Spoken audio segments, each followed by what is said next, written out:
El Manifiesto Liminar es el texto que resume el espíritu de la Reforma Universitaria de 1918.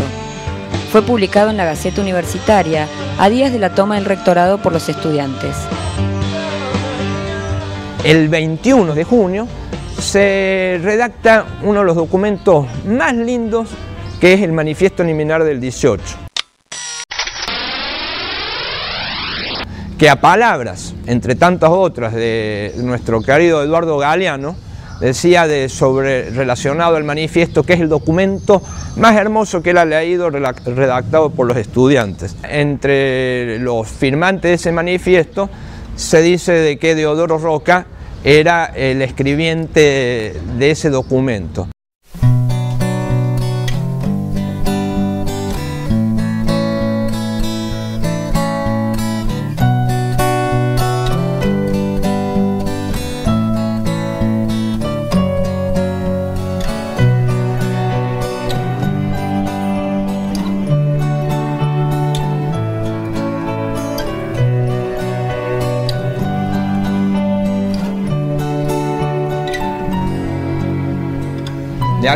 De alguna manera podemos considerar también que los reformistas del 18, aquellos que firman el Manifiesto Liminar conjuntamente con todos los que lo acompañaban, son los herederos de los revolucionarios del 25 de mayo de 1810, porque es la misma línea que se pretende llevar. Todo aquello que nos lleva hacia la libertad, hacia la igualdad, de alguna manera también venimos de la Revolución Francesa. O sea, todas las ideas de libertad que durante el siglo XIX hemos tenido, que son justamente independentistas, América independiente, los reformistas del 18 lo toman con mayor fuerza. Por eso, cuando escriben el manifiesto, por primera vez un documento netamente local se dirige a los pares de ellos de Sudamérica.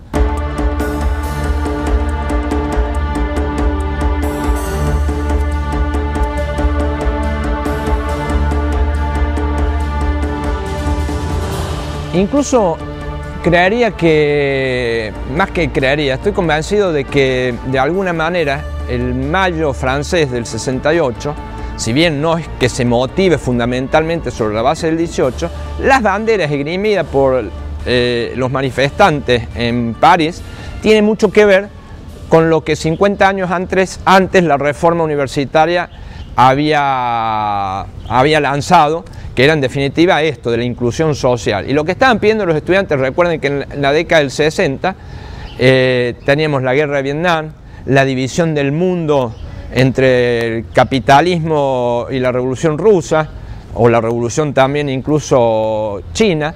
Todo eso motivó en los estudiantes, y no solo en los estudiantes, sino fundamentalmente en intelectuales y juventudes de París, que se levantaran contra el gobierno de Gaulle en esa época, que generó pocos días después que De Gaulle, ya desgastado y cansado por no poder revertir esa situación y ese espíritu diríamos primaveral del mayo francés, hace que De Gaulle se tenga que retirar de la política francesa.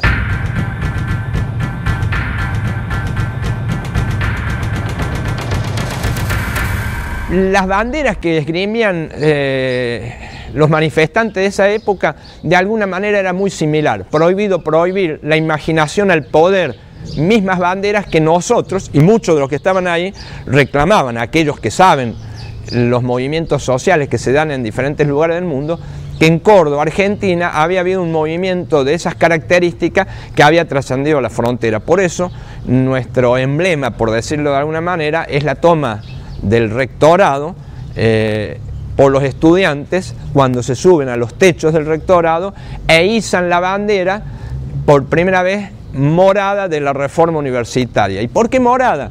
Porque cuando ellos irrumpen en el viejo rectorado de nuestra universidad, como era gobernada por el clero, también sus bandós o sus cortinados eran de color obispal. Entonces cuando los estudiantes ingresan, arrancan esos cortinados y con las telas que dejan, los lanzas, como que se le dice, los pedazos de tela que arrancan, se manifiestan entonces con eso como reformistas. El barrio Clínicas fue uno de los escenarios emblemáticos de la reforma universitaria. A lo largo del siglo XX fue, además, el lugar donde vivieron estudiantes y obreros y donde se gestaron otras protestas sociales que marcaron la historia del país.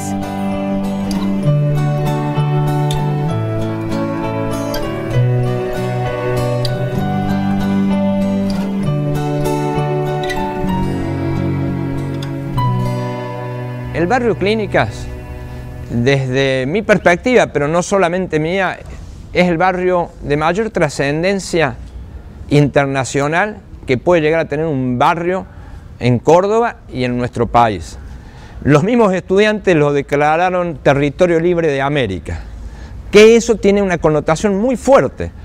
O sea, solo saber de que nuestro país vivió bajo dictaduras militares y opresión, pueden entender qué significa territorio libre de América.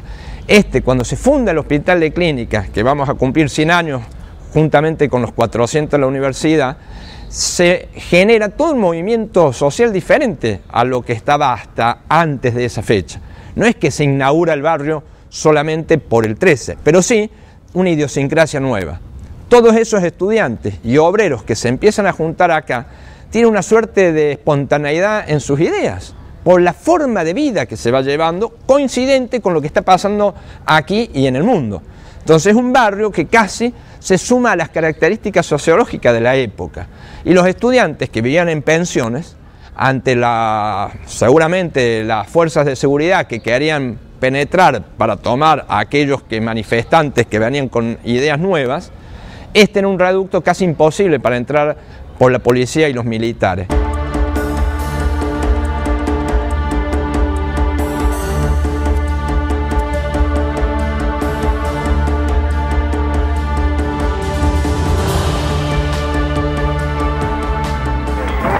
Lo que sucede siempre en Barrio Clínicas, los estudiantes se suben a las azoteas de todos los domicilios de aquí, por eso es tan difícil tomar el Barrio Clínicas cuando es ocupado.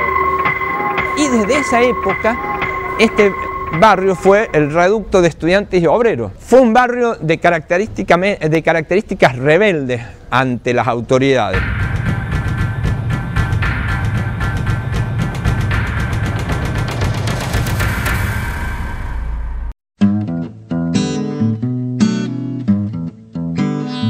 En el próximo bloque vamos a conocer un poco de la historia del Cordobazo en el marco del barrio Clínicas y algo más sobre este museo, la Casa de la Reforma Universitaria.